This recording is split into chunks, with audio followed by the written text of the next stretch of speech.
You can't control much in life except what you focus on and how you act and react. Last week we talked about your circle, your environment, and how everything that you're surrounding yourself with and what you're putting into your mind is going to shape the direction of your life. So this week, it's so interesting. I was just on Instagram and I was watching one of my favorite motivational coaches, Boss Lee, and she is talking about this reframe. She's talking about how, we can't control what happens to us, around us, all of those things. Honestly, we can't even control the thoughts that go through our head. But what we can control is the reframe. What are we going to do with those thoughts? And she went into, just making sure that her mind is always saturated in motivational speeches, different things that are encouraging to her, so that when those negative thoughts would come into her mind, she would easily be able to reframe it into, or just pushing that thought off, those kinds of things, right? And making her brain work for her. And so it really, that's what we're talking about this week, is just that focus and that reframe. And that's where the power comes from. It's not like having some super brain that avoids all negative thought or bad thought. I mean, if you're a mom, you've had some crazy thoughts enter your mind and it's like, where did that come from?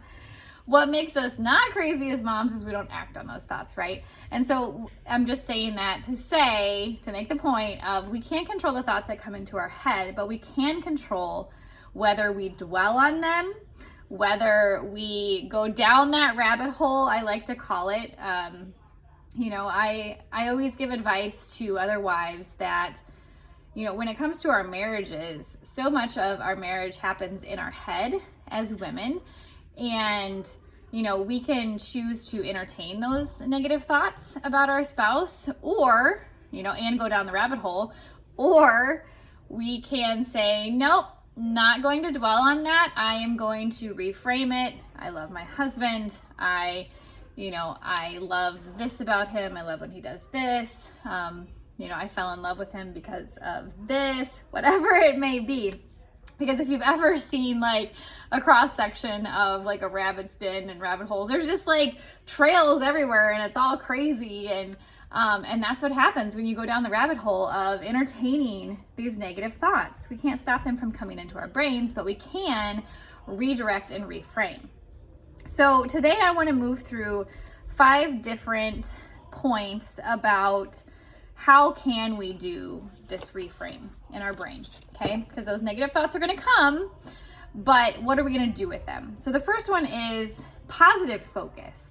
So this ties into last week what we talked about of, our environment, the people that we're surrounding ourselves with, the different media or information that we're consuming, the entertainment we're consuming. Are we choosing to have a positive focus in our life, or are we surrounding ourselves with an environment and people and information that make it much easier to be negative? I mean, we live in the real world, and things are bad, but if all we focus on is the bad and everything that's going on, like, it really brings us down in our mindset. And what we can control is how we respond to it, how we proactively shape our thoughts when they enter our mind. That is what we do have complete control over. I've said this in previous episodes, and I say this to my kids all the time, is that the only thing that we have absolute control over is how we act and react to different situations in our life. Nobody can do that for us. Nobody forces us to react a certain way. Nobody forces us to have a certain perspective. That's all from us. So the first thing, again, is just to have a positive focus.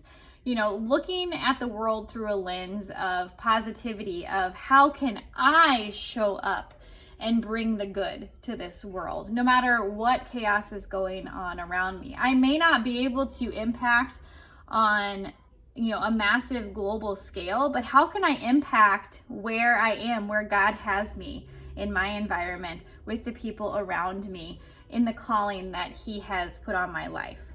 So the second one is The clarity of the bluff. Okay, a bluff is just bottom line up front. It's something that I learned from my husband in military talk, and I love to say it because it's just fun. Because when I think of bluff, I think of a lie, which is funny because if you're telling a lie, you're not telling the bottom line up front. So anyway, it just, in my head, it's very humorous. Probably not to you, but it is to me. So the second thing is the clarity of your bottom line up front. So when you're thinking of like your marriage, one thing that Zach and I always do, or we have started doing, I should say, we haven't always done it.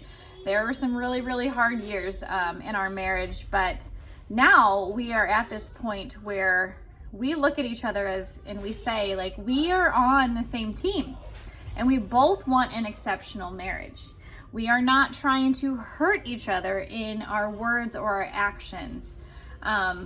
And that is what we always come back to, is we are on the same team. We're not acting or reacting the way that we think the other one should. It's really easy to hone in on those negative thoughts and just to let them ruminate in us, and just, you feel that anger like rising, going down those rabbit holes of, oh, I can't believe he did this or he said this, but if we reframe and bring it back to that bottom line up front of we're on the same team, we both want an exceptional marriage, it helps us to bring on that reframe in our thoughts and every thoughts, and to filter every thought through that bottom line up front.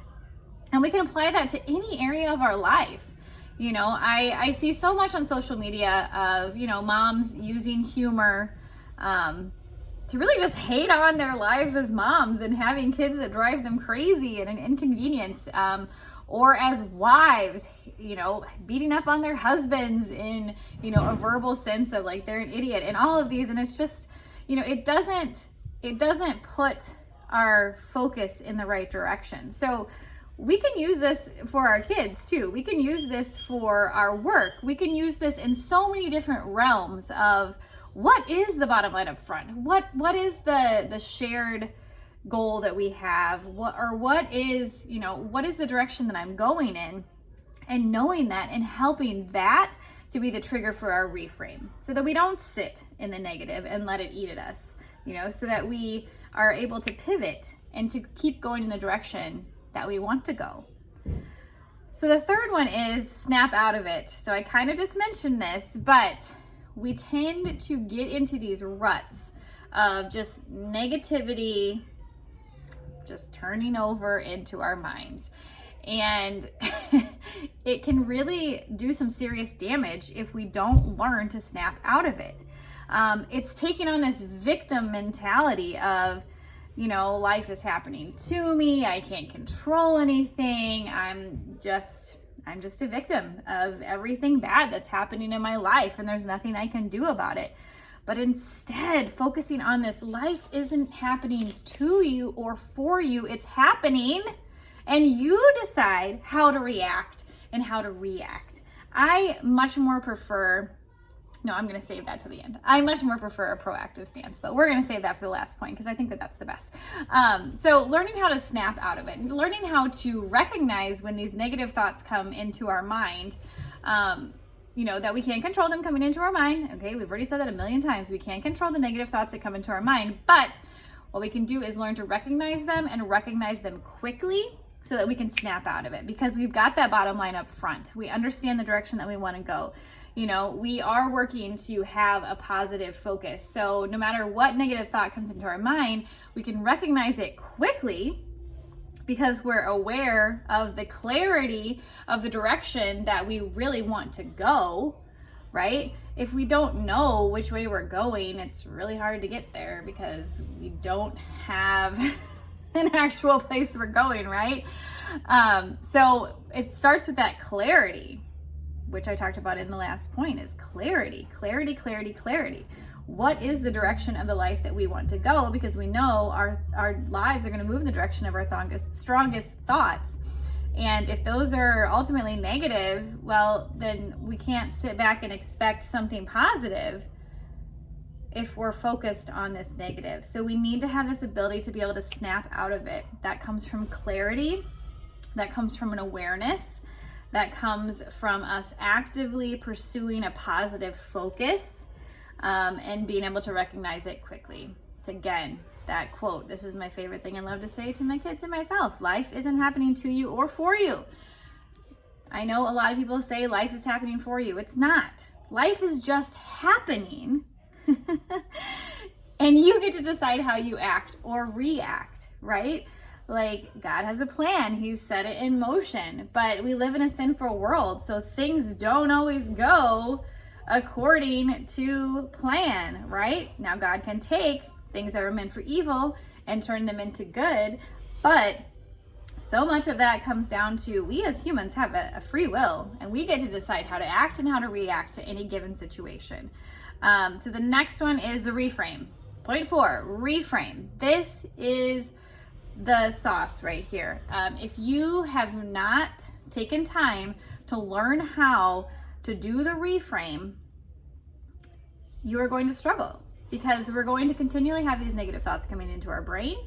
We are going to get stuck in them because there's nowhere to go. You either get stuck in them or you reframe them. There's not, it's kind of like when people talk about dieting and willpower. There's no such thing as willpower. I'm sorry.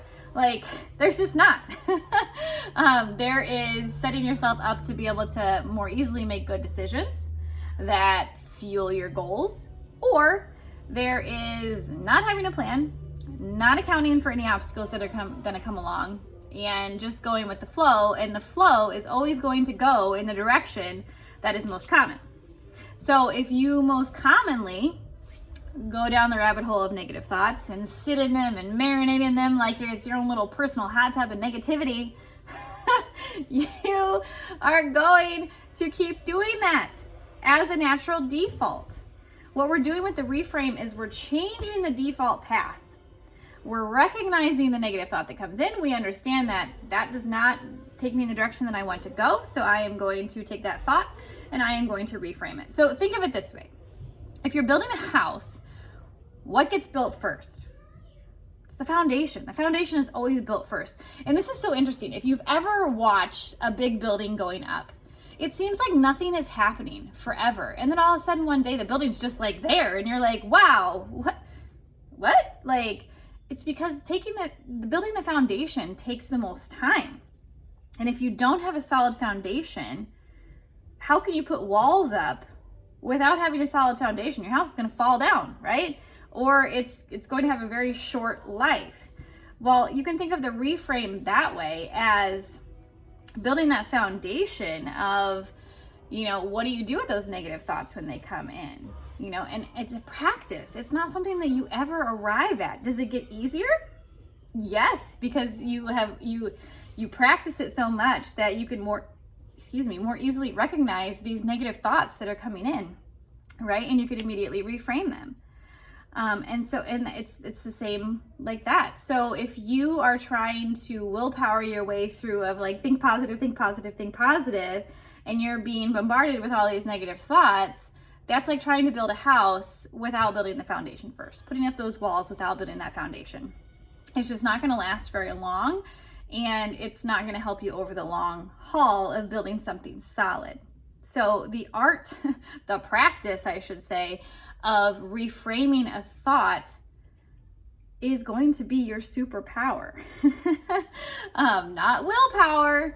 It comes from practicing it, building that solid foundation of awareness, recognizing, and being able to reframe it. So how do you actually reframe something? Well, you take a negative thought that's come into your brain. So if you spend any time with awareness in your brain of your thoughts, of what's coming in, you will start to notice some patterns.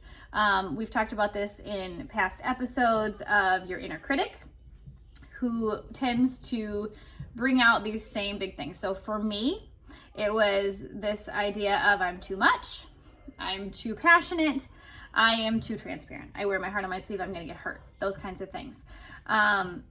Now I have noticed over the years, it's this term of not enough.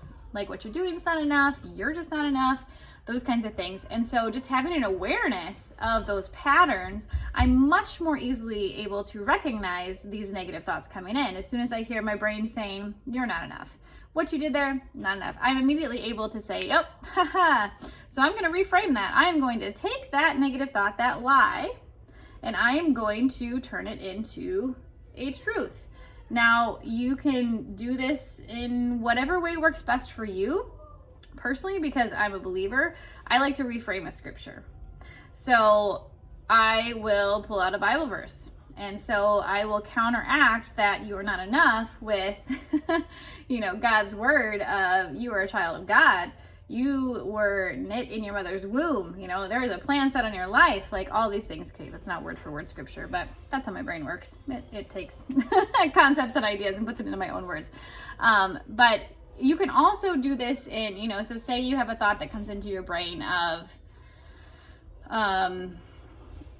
I didn't do a good job, or I never do a good job. I could have done better, something like that. Well, you can make up your own thing and say, I am always learning and I am always getting better, or maybe you have a thought like, I'm no good with money.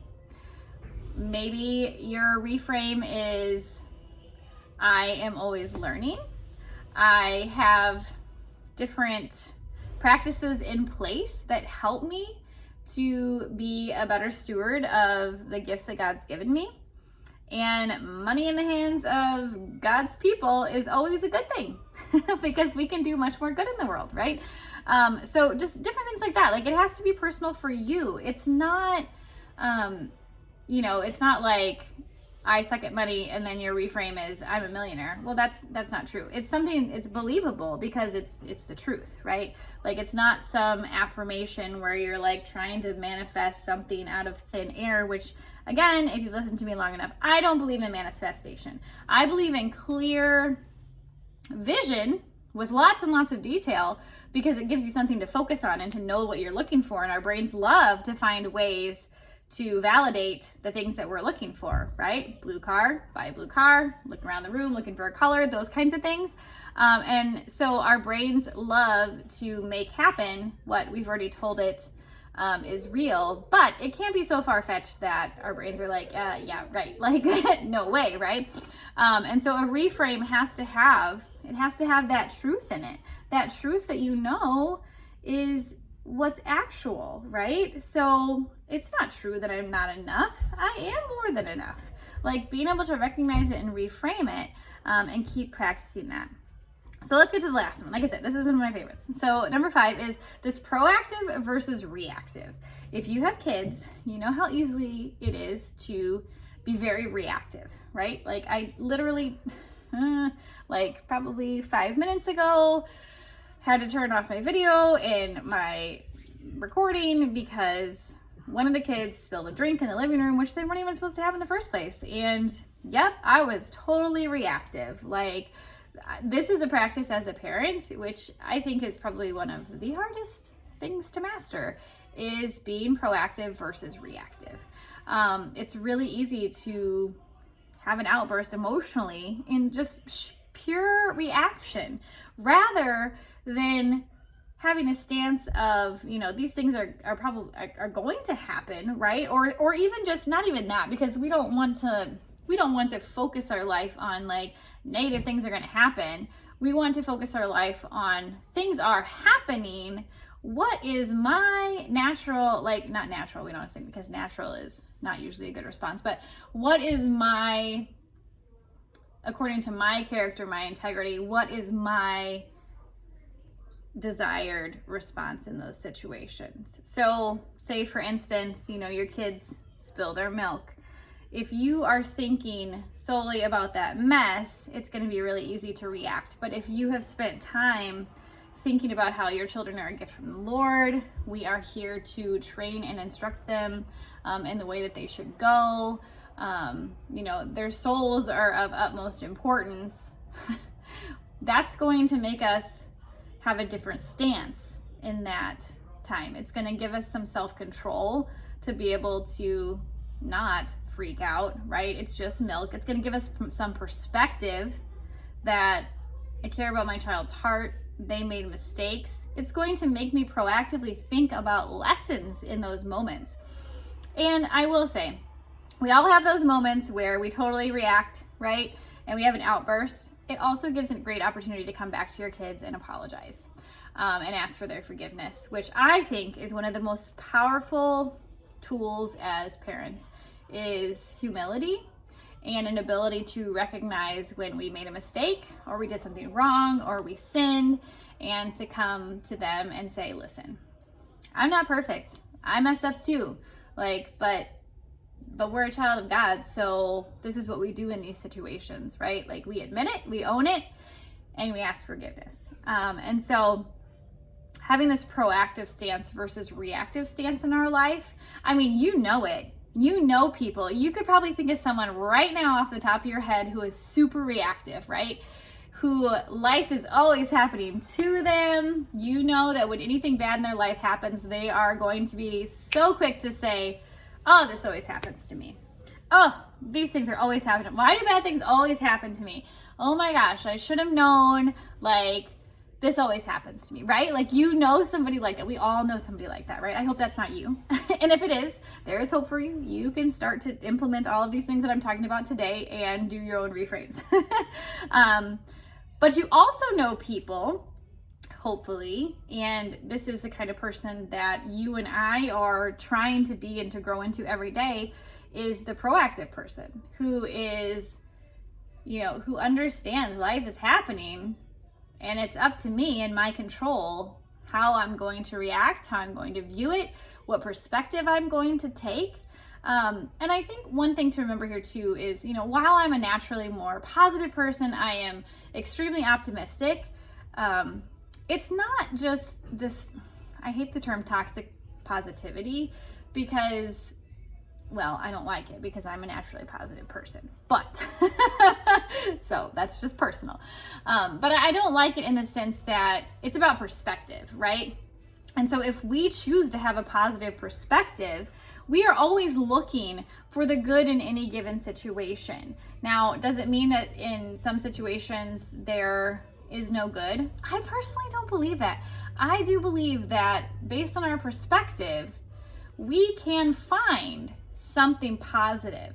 Maybe it's not a positive that directly comes from that negative thing that's happening, right? Because again, God doesn't, those things are not according to his plan, but he can turn around and make them into good. It's the parents who have a terrible tragedy in their life who are able to turn around and glorify God in those moments because their hope is in the Lord, right? It's not because, well, thank goodness that, it's like, oh, I cut off my left leg. Well, thank goodness you still got your right leg, right? Like, that, I feel like that would probably lean into the toxic positivity camp, but if there is such a thing.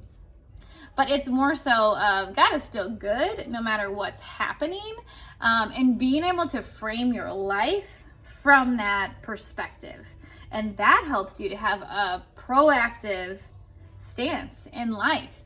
And that helps you to filter your negative thoughts through that. We can't control them, we can't control things in our life, but we can 100% control how we act and how we react. Acting is more proactive, where reacting is obviously triggered by things that are happening around us. And if we don't know the kind of person that we want to be, if we're not surrounding ourselves with the kind of people that we aspire to be like, if we're not filling our minds with the things that are going to help us go into those directions, it's going to be a lot harder on us. It's like putting blinders on where, we can't see anything around us. All we're doing is, being bombarded by all these things going on, all these things in our head, in our world, in relationships. And it's like we're drowning and yet trying to be an Olympic swimmer without actually knowing how to swim. So that is the point of this podcast today. This episode is helping you to shift your focus and also to have the tools to reframe the negative thoughts coming into your mind that you can't control. They come in, but you do get to control what you do with them, whether you ruminate in them and sit there, or you immediately reframe and take a proactive stance in your life. So February is wrapping up. This is the last episode on mental wellness, mostly focused on mindset. Next month, we're going to be talking about physical wellness, and I'm really excited because it's one of my favorite topics. I just made a reel yesterday about, we only have one body. We have one physical body on this side of heaven, and it is up to us in how we take care of that body. Are we challenging it or are we not? Are we putting good things into it or are we not? I mean, so many different aspects, and I'm really excited for us to get into that because everyone has a physical body. You have one, I have one, our kids have them, right? Everyone has a physical body. So it's something that we can all learn from and we can all grow in. So until next month, take care, my friends.